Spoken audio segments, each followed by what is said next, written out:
전에 제가 설에 대한 얘기를 말씀을 드린 적이 있는데 설이라는 말은 설다라는 말에서 온 것이래죠. 낯설다 그런 말이잖아요. 낯이 설다고요. 낯이 설다는 말은 그런 말이죠. 처음 보게 됐으니까 낯이 설죠. 그래서 낯설다라고 말할 때 설이라는 의미는 낯설기 때문에 새롭다 그런 의미를 가지고 있다 그러네요. 우리는 또다시 새롭게 시작할 수 있는 설을 맞이하게 돼서 너무나 감사하고요. 여러분도 다시 한번 새롭게 또다시 마음을 가다듬을 수 있게 되기를 바랍니다. 또 설에는 그런 뜻이 있다 그러네요. 설은 아마도 햇수를 의미한다고 그럽니다. 해, 한 해, 두 해, 세 해 이런 해를 의미해서 이것이 나중에 살로 바뀌었다네요. 그래서 여러분 몇 살입니까? 걔 몇 살이지? 라고 말할 때 이 살이 설에서 왔다는군요. 그런 설도 있다 그래요. 네. 여러분도 또 한 해 지나면서 여러분의 믿음의 나이가 한 살 더 먹게 되신 것 같습니다. 그래서 믿음이 점점 더 나이가 들어감에 따라 우리 몸도 커지고 마음도 성숙해지듯이 믿음의 살이 더해질 때 여러분도 더 큰 믿음의 삶을 살게 되기를 바랍니다. 세 번째는 뜻이 뭐냐면 이러다가 언제 설교하나 그러시겠죠? 네. 옛날 사람들은 설을 신일이라 그랬습니다. 신자가 신중할 신자 혹은 근신할 신자, 신일. 새해를 맞으면서 조심스럽게 출발해야 된다. 왜요? 낯선 거니까, 처음 보는 거니까 조심스럽게 맞아라 라고 생각해서 신일이라 그러기도 했답니다. 아무튼 또다시 2월에 2014년 처음 맞는 그런 첫 주라고 생각할 때 여러분과 제가 또다시 흐트러진 마음을, 흐트러진 신앙을 다잡아 조심스럽게 출발할 수 있게 되기를 바랍니다. 우리 함께 하나님 말씀 읽도록 하겠습니다. 빌레몬서 1장 말씀입니다. 빌레몬서 1장. 제가 가지고 있는 성경 351면입니다. 빌레몬서는 한 장밖에 없는 성경이라 찾기가 굉장히 어렵습니다. 그래서 제가 페이지를 알려드립니다. 351면 빌레몬서 1장 8절에서 15절까지 우리 함께 말씀을 보도록 하겠습니다. 제가 8절을 읽고 여러분이 9절을 읽는 교독으로 읽도록 하겠습니다. 교회 처음 오신 분들은 교독이란 말을 잘 모르시잖아요. 그죠? 네, 교독이 뭔가 모르실 것 같아서 번갈아 가면서 읽는다 그런 뜻인 것 같습니다. 그래서 혹시 교회 처음 오신 분들은 번갈아 가면서 읽으니까 제가 읽고 여러분이 읽고 이렇게 제가 읽도록 하겠습니다. 8절을 읽겠습니다. 이러므로 내가 그리스도 안에서 아주 담대하게 내게 마땅한 일로 명할 수도 있으나 도리어 사랑으로서 간구하노라. 나이가 많은 나 바울은 지금 또 예수 그리스도를 위하여 갇힌 자 되어 갇힌 중에서 낳은 아들 오네시모를 위하여 내게 간구하노라. 그가 전에는 내게 무익하였으나 이제는 나와 내게 유익함으로 내게 그를 돌려 보내노니 그는 내 신복이라. 그를 내게 머물러 있게 하여 내 복음을 위하여 갇힌 중에서 내 대신 나를 섬기게 하고자 하나 다만 내 승낙이 없이는 내가 아무것도 하기를 원하지 아니하노니 이는 너의 선한 일이 억지같이 되지 아니하고 자의로 되게 하려 함이라. 아마 그가 잠시 떠나게 된 것은 너로 하여금 그를 영원히 두게 함이리니 아멘.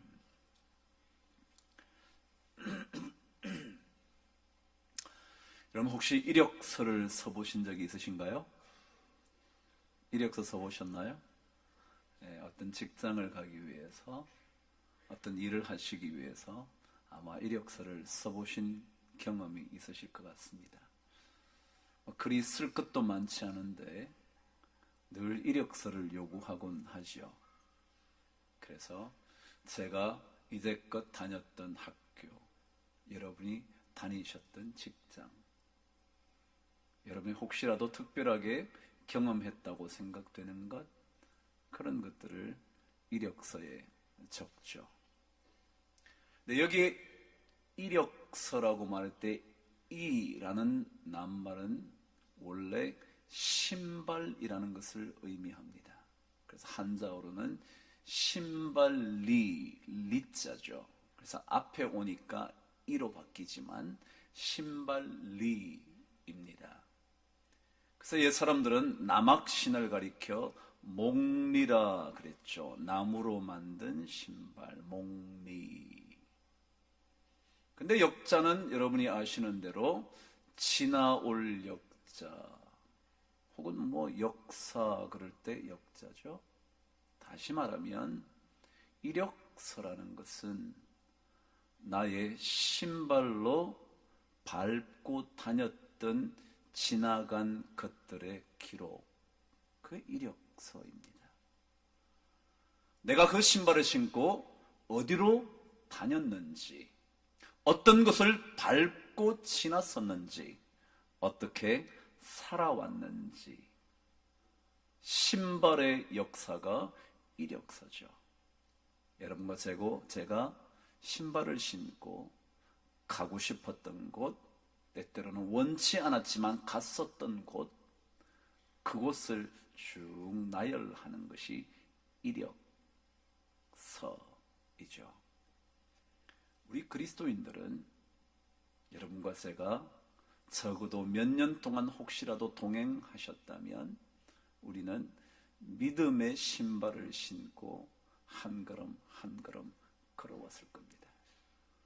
때때로 믿음의 길을 걷고 싶지 않았지만 또다시 믿음의 길을 걸어오기도 했었던, 아니면 어떨 때는 참으로 마음속에 즐거움으로 가득 차 이 믿음의 길 외에는 다른 길이 없지 라고 생각하고 힘차게 그 믿음의 신발을 신고 걸어왔던, 그것이 바로 어쩌면 우리 믿음의 사람들의 이력서일 겁니다.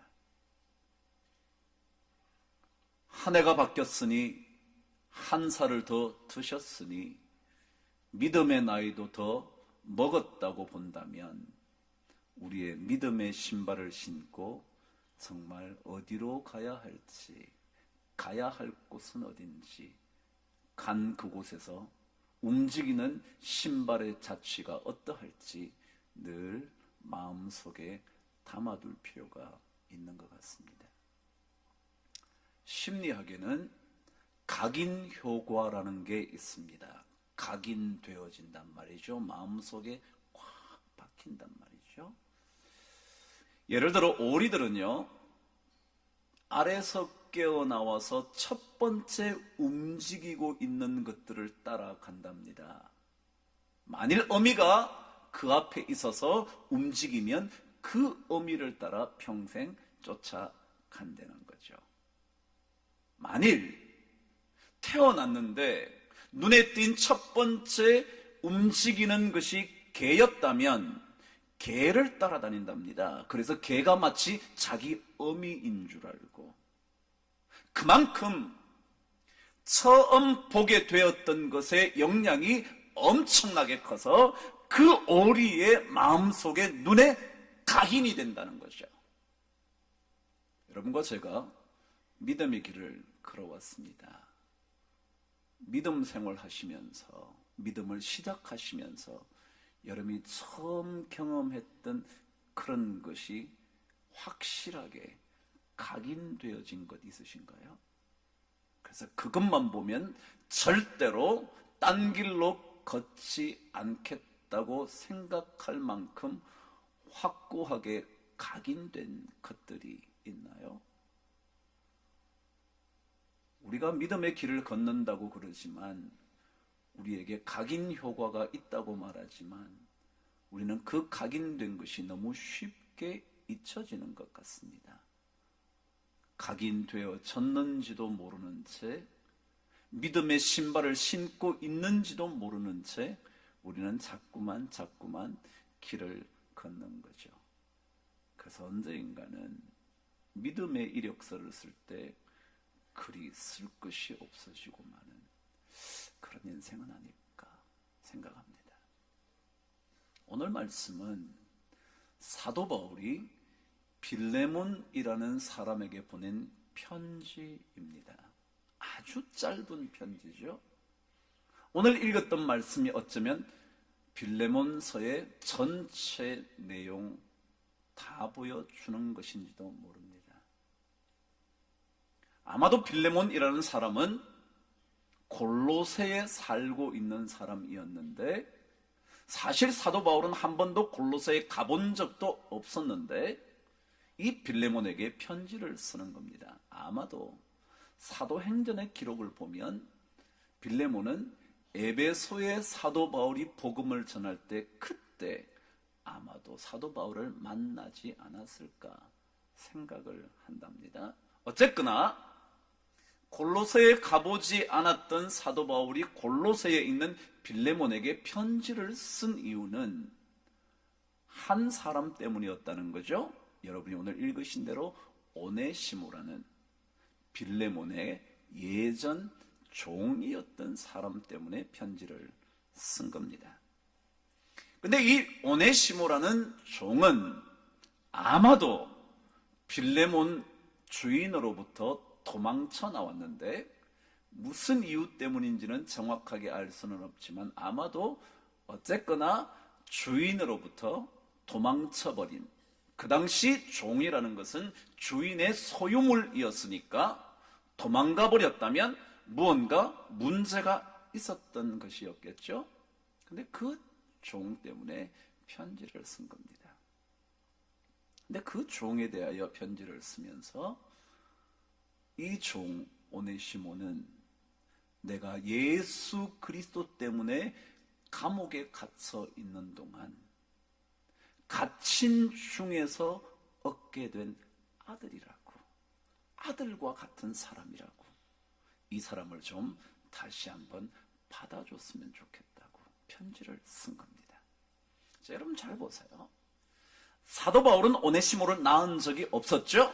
낳았다면 오늘 말씀대로 예수 그리스도 때문에 그를 만나 그를 아들로 삼았다니 아마도 우리는 충분히 이 아들을 믿음의 아들이라고 말할 수 있겠죠.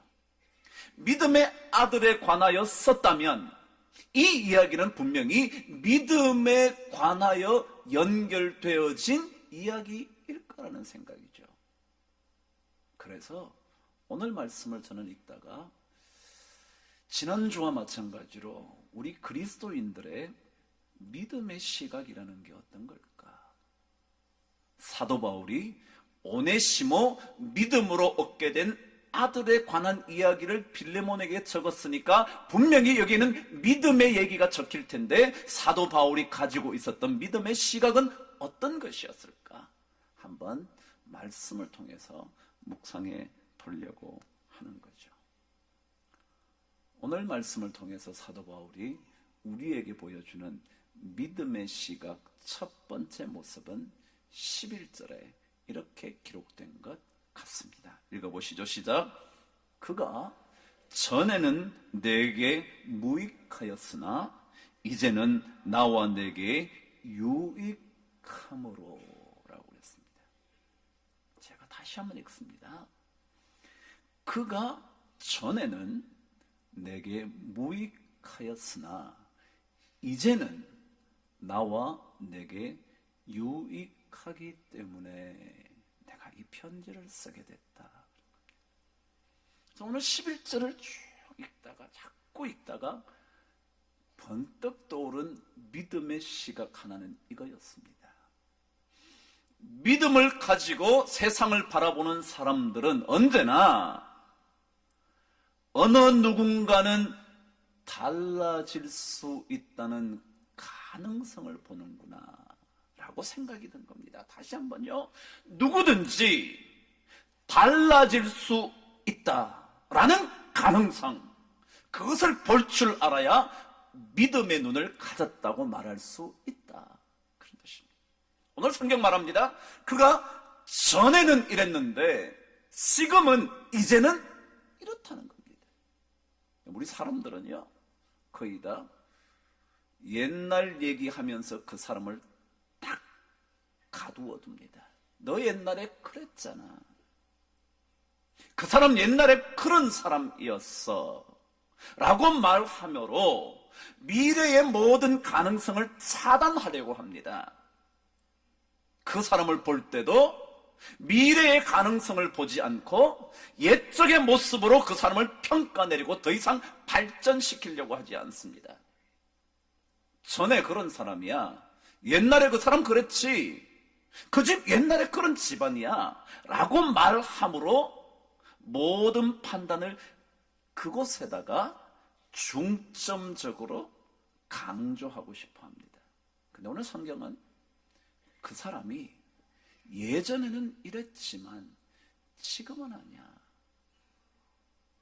지금은 달라졌어. 그 사람이 예전에는 무익한, 아무 쓸모없는, useless, 전혀 필요가 없는, 사용할 가치도 없는 사람이었을지 모르지만 이제는 아니라고, 유익하다고. 오네시모라는 이름의 원래 뜻은 유익한 이라는 뜻입니다. 그래서 그걸 강조하죠. 오네시모, 그 사람, 당신이 생각하건대 이제 무익해진 줄 모르지만 아니라고, 유익하다고. 우리는 자꾸만 어떤 사람을 평가할 때 과거의 틀에 묶어두려고 합니다.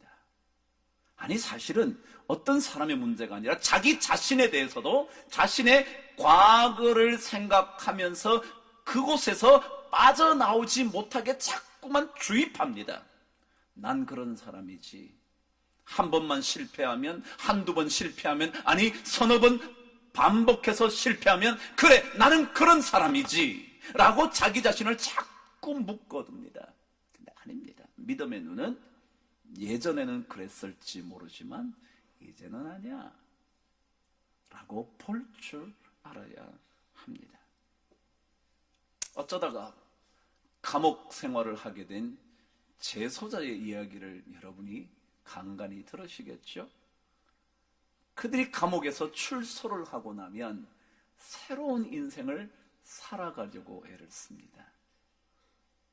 어쩌면 감옥 속에서 자신의 삶을 깊이 돌아보고 삶을 새롭게 살아야겠구나 결단하고 나옵니다. 그런데 사회의 수많은 사람들의 인식은 어떻다고요? 그 사람 재소자였지, 감옥 다녀온 사람이지 라고 판단을 합니다. 완전히 그곳에서 빠져나오지 못하게 만듭니다.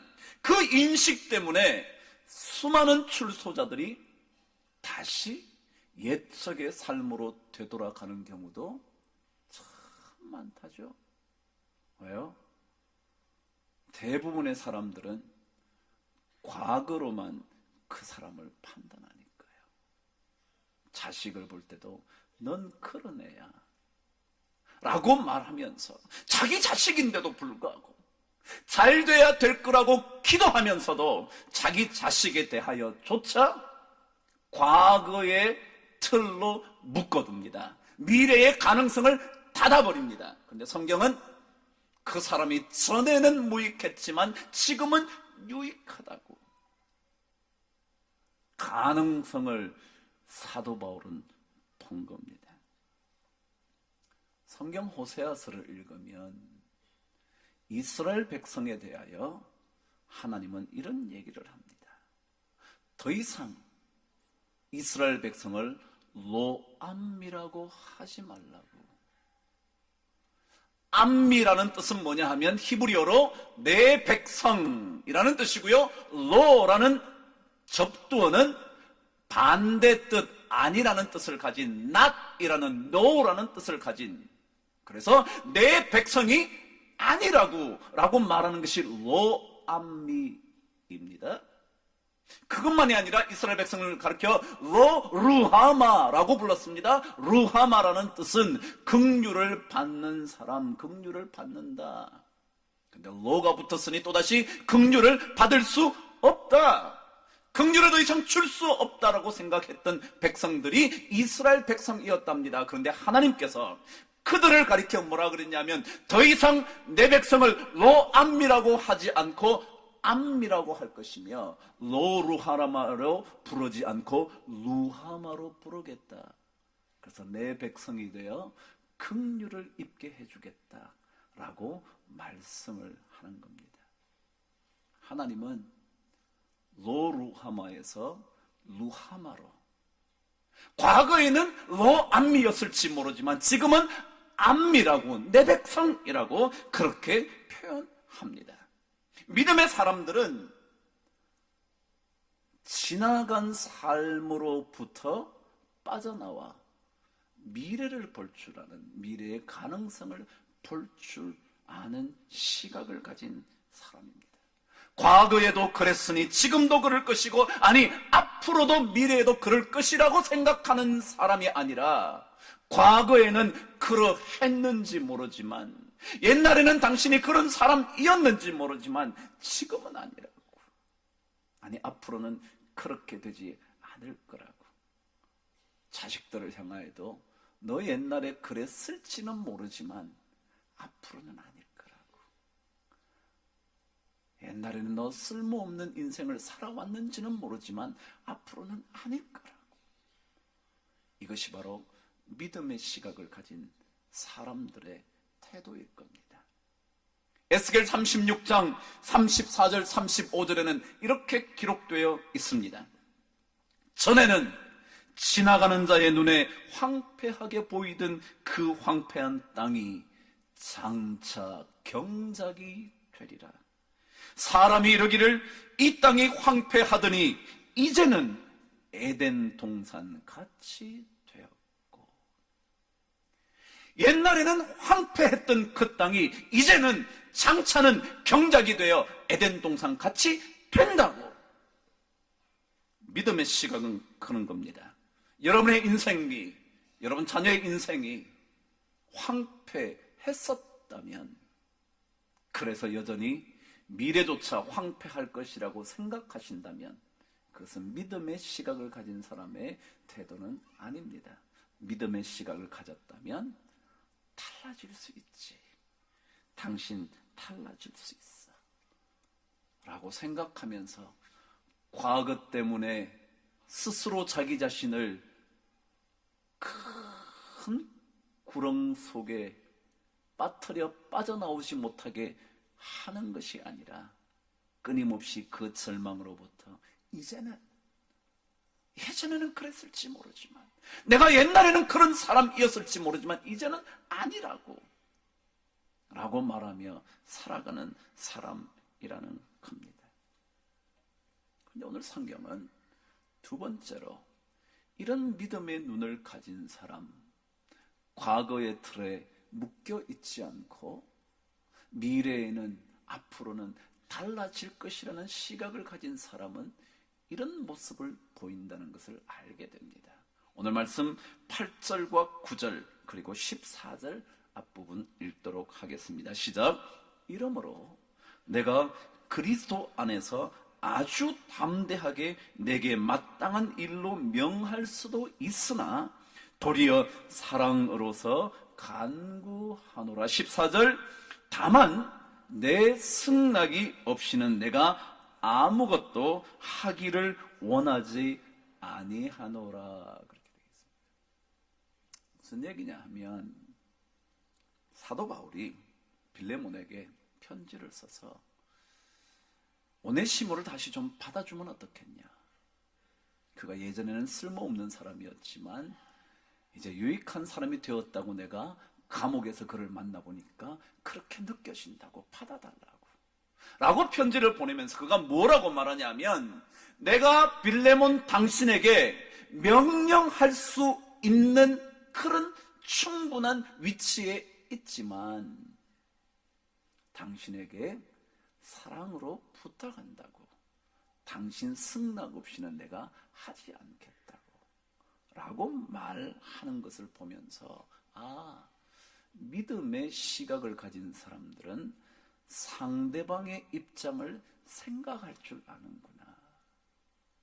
아마도 사도 바울에게 영향을 받았던 빌레몬이, 꽤나 부유했던 빌레몬이, 오네시모만이 아니라 많은 종들이 있었을 빌레몬이, 그래서 성경 오늘 1장 뒷부분에 가면 많은 사람을 섬겼다는 얘기가 나오는데, 그런 사람이 사도 바울의 말씀에 영향을 받았기 때문에 사도 바울이 말만 하면, 명령만 내리면 순종할 준비가 되어 있었을 텐데도 불구하고 오늘 말씀 그대로 충분히 그렇게 말해도 당신이 들을 것이라고 내가 생각하지만, 내가 당신 허락 없이는, 당신이 먼저 동의해 주지 않고는 내가 이 일을 하지 않겠다고 상대방의 입장을 물어본, 요즘 표현으로 말하면 배려할 줄 알았던 사람이 바로 사도 바울 같습니다.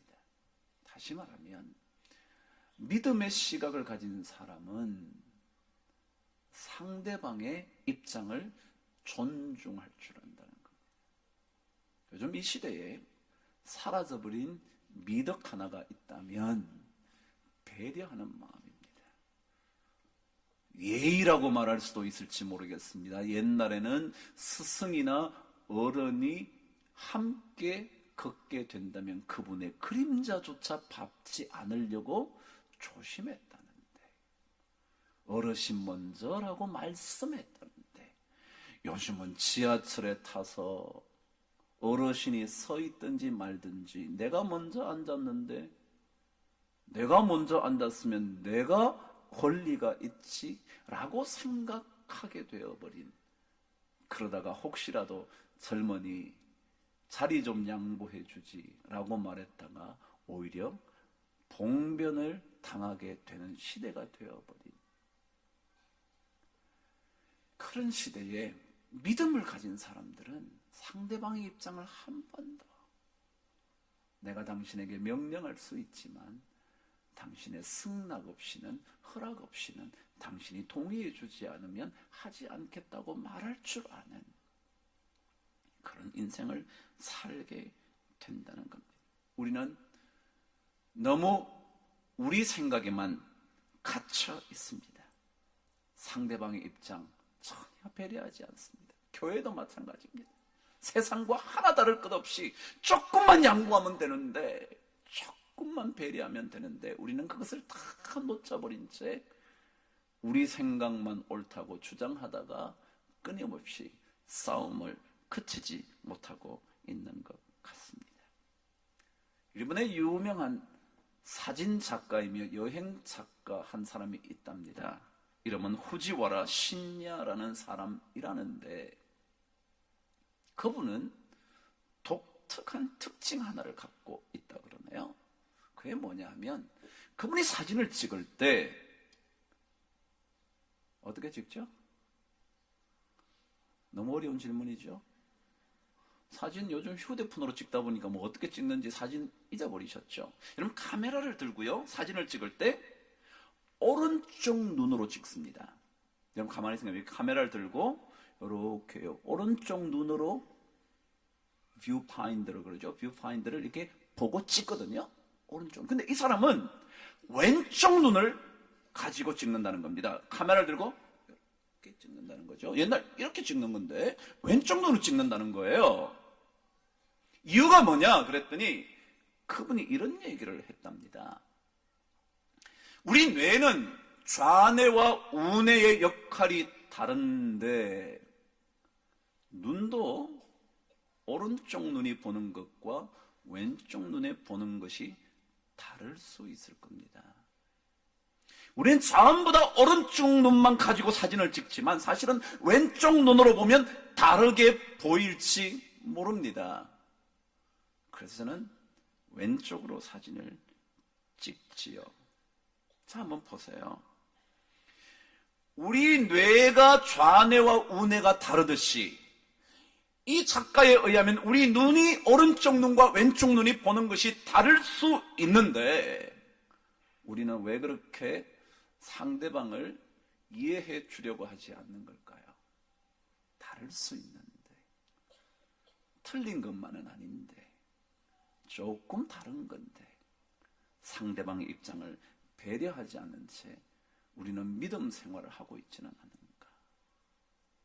구원에 대하여서야 어느 누구에게도 포기할 수 없는 순교의 양심을 가지고 살아야겠지만 나머지 것들은 다 양보할 수 있는데, 혹시 그쪽으로 생각할 수 있는데,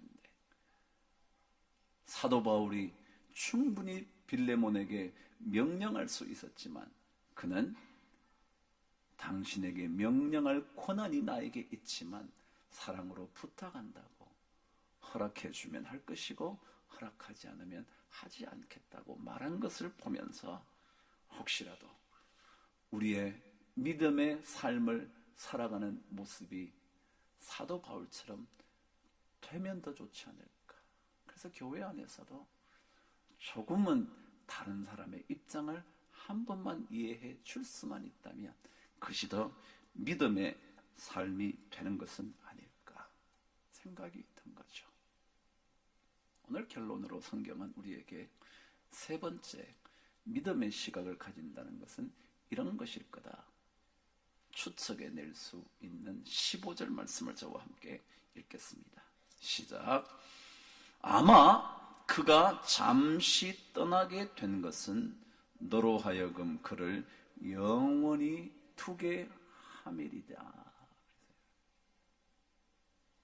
말씀을 읽어봤더니 그래요. 오네시모가 뭔가를 잘못해서 당신 곁을 떠났다고.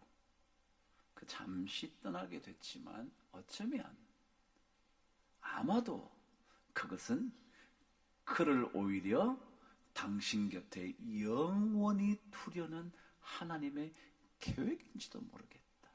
사도 바울이 그렇게 읽은 겁니다. 다시 말하면 믿음의 시각이라는 것은 어떤 사건이든지 모든 것을 하나님의 계획으로 인식하고 볼 줄 아는 것, 그게 믿음의 시각이다. 잠시 떠나게 된 것이지만 아니 어쩌면 그것은 영원히 함께 두려는 하나님의 계획일지 모른다. 잠시 우리가 고통을 받게 되지만 이것을 통하여 영원히 하나님께서 주실 복을 경험하게 하실는지도 모른다. 이 시각이요, 이 시각. 요셉이 그런 사람 아닌가요? 요셉이 바로 이 믿음의 시각을 가졌던 거 아닌가요? 형들에게 그러죠. 형들이 나를 이곳에 팔았으므로 근심하지 마옵소서. 왜냐하면 내가 이렇게 이곳까지 팔려오게 되었지만 하나님께서 당신과 모든 이스라엘 백성들을 구원하시기 위하여 나를 먼저 이곳에 보내신 것은 아니겠냐고. 그게 하나님을 믿는 믿음의 시각을 가진 사람이라는 거죠.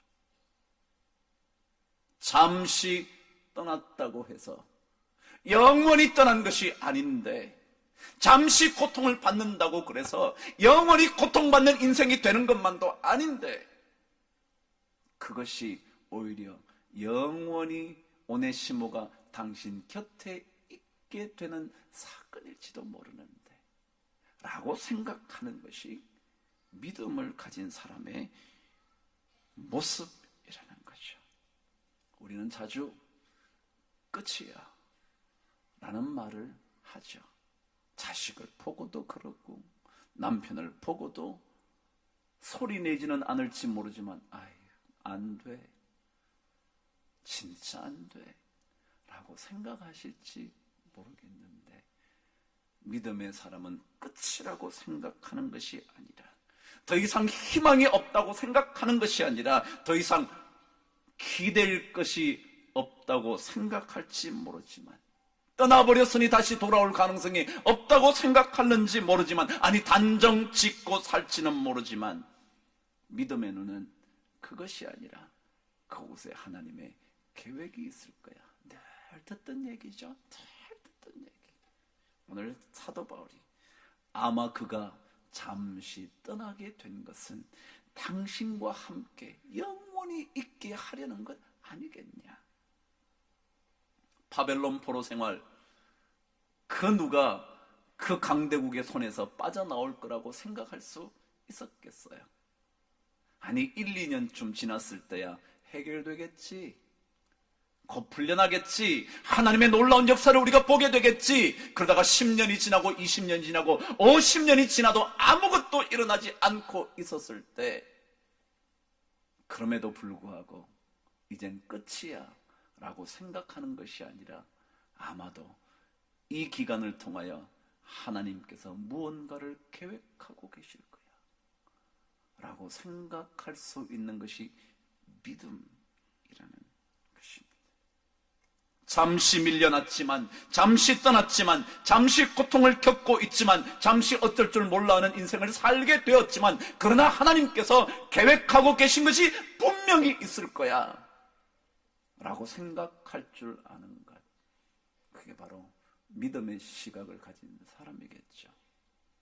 그런데 오늘 이 얘기를 하는 사도 바울이 오늘 말씀에 참 이상한 얘기 하나를 남겨뒀습니다. 저와 함께 말씀을 한번 읽어보시죠. 9절로 갑니다. 시작. 도리어 사랑으로서 간구하노라. 나이가 많은 나 바울은 지금 또 예수 그리스도를 위하여 갇힌 자 되어. 그랬네요. 아마도 이 편지는 사도 바울이 로마에 갇혔을 때에 쓴 편지 같다 그러는데요. 로마에 갇혔다면 사도 바울의 인생의 막바지쯤인데요. 오늘 말씀 그대로 나이가 들었는데요. 사도 바울이 믿음의 삶을 살아왔는데 이렇게 나이가 들고 보니까 그걸 알게 된 거죠. 그럼 혹시 얼마나 나이가 드셨나요? 혹시 사도 바울만큼 이런 믿음의 시각을 가질 만큼 연세가 드셨나요? 혹시라도 이 자리에 젊은 친구들이 계시나요? 사도 바울처럼 나이는 들지 않았지만 지금 30대에, 지금 20대에, 혹은 10대에 이런 믿음의 시각을 가진다면 얼마나 좋을까요? 사도 바울도 수도 없는 믿음의 글들을 남기지만 인생의 막바지에 자기도 나이가 들어서 이제 다시 한번 사건들을 바라보면서 믿음을 가진 사람은 이런 거구나 라는 것을 보여주고 있는 것은 아닐까요? 우리 모든 성도들이 이런 믿음의 시각을 가지고 2014년 또다시 맞게 된 설, 새해를 한번 보내어 볼 수 있다면 여러분 자신들에게도 2014년이 복이 될 것이고 여러분을 만나는 모든 사람들도 우리를 통하여 복을 누리게 될 줄 믿습니다. 그럼 믿음의 눈을 뜨십시오. 모든 것에는 하나님의 계획이 있습니다. 하나님께서 예전과는 다르게 우리를 바꾸실, 달라질 수 있다는 가능성을 하나님은 우리에게 보여주십니다. 믿음의 눈을 활짝 열고 그 눈을 가지고 누구를 만나든지, 부인을 만나든지, 용서할 수 없는 남편을 만나든지, 이해할 수 없는 부모를 만나든지, 고통스럽게 만드는 자식을 만나든지 이 믿음의 눈을 뜨고 그들에게 조금은 더 넉넉해질 수 있다면 참 좋은 한 해가 되지 않을까. 이런 축복이 우리 모든 성도들에게 넘치게 되기를 주의 이름으로 축복합니다. 기도하겠습니다. 하나님 아버지, 한 해가 또다시 됐습니다. 정말 근신하며 시작하는 또 한 해가 되게 도와주셔서 한 살 더 먹은 믿음의 나이로 인하여 믿음의 눈이 더욱더 활짝 열릴 수 있도록 축복하여 주시옵소서. 그 믿음의 눈으로 어떤 사건이든지 하나님의 계획을 볼 줄 아는, 잠시 떠나갔지만, 잠시 고통을 당하지만, 잠시 내 인생이 어쩔 줄 모르는 불행 속에 잠겨 있다 할지라도 영원한 하나님의 놀랍고도 아름다운 계획을 볼 줄 아는 믿음의 사람 되게 하여 주시옵소서. 예수 그리스도 이름으로 기도드립니다.